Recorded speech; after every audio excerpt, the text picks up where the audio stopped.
Hello friends, welcome back to my channel art of cooking. आज আমি বানাতে যাচ্ছি ভেটকি মাছ ভাপা। তো দেখো, এই ভেটকি মাছ ভাপা খুব তাড়াতাড়ি হয় আর গরম ভাতের সাথে খুব সুন্দর লাগে খেতে। তো চলো দেখি আমরা এটা কিভাবে বানাচ্ছি। প্রথমেই দেখো সরষে নিয়ে নিয়েছি, এরপর নিয়ে নিব 2 চামচের মতো পোস্ত,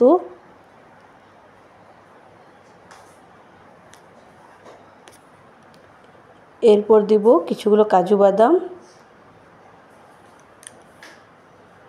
আর দিয়ে দিব কিছুগুলো কাঁচা লঙ্কা, দিয়ে ভালোভাবে পেস্ট করে নিব। এই দেখো পেস্ট হয়ে গেছে। আর এইদিকে দেখো মাছগুলোকে আমি ধুয়ে রেখে দিয়েছি ভালোভাবে। এবার আমি ওটার মধ্যে একটু টক দই দিয়ে দিয়েছি, ফ্যাটানো টক দই, আর দিয়ে দেব নুন আন্দাজ মতো।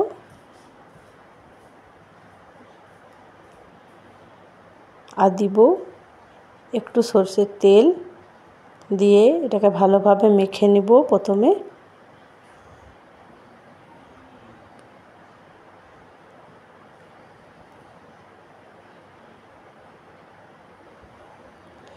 এটা ভালোভাবে মাখানো হয়ে গেছে। এবার আমি মাছগুলো দিয়ে আবারও মেখে নেব ভালোভাবে।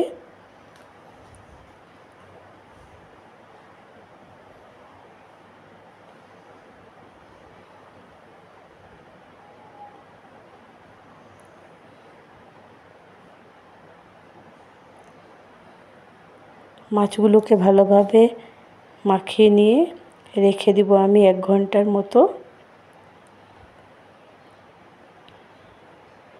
এরপর আমি এর উপর থেকে আরেকটু সরষের তেল দিয়ে দিব, দিয়ে হালকা হাতে আরেকটু মাখিয়ে নিব। আর উপর থেকে কিছুগুলো কাঁচা লঙ্কা দিয়ে দিব। এবার একটা কড়াইয়ে জল দিয়ে তার উপর স্ট্যান্ড দিয়ে টিফিনটা চাপিয়ে দিয়েছি বন্ধ করে। এই দেখো ঢাকা দিয়েছি। এই দেখো খুব তাড়াতাড়ি হয় এই ভেটকি মাছ ভাপাটা। দেখতে দেখো খুব সুন্দর হয়েছে, খেতেও খুব সুন্দর হয়েছে। তোমরা বাড়িতে বানিয়ে দেখতে পারো। কেমন হয়েছে আজকের ভিডিওটা জানাবে। ভালো লাগলে লাইক এন্ড কমেন্ট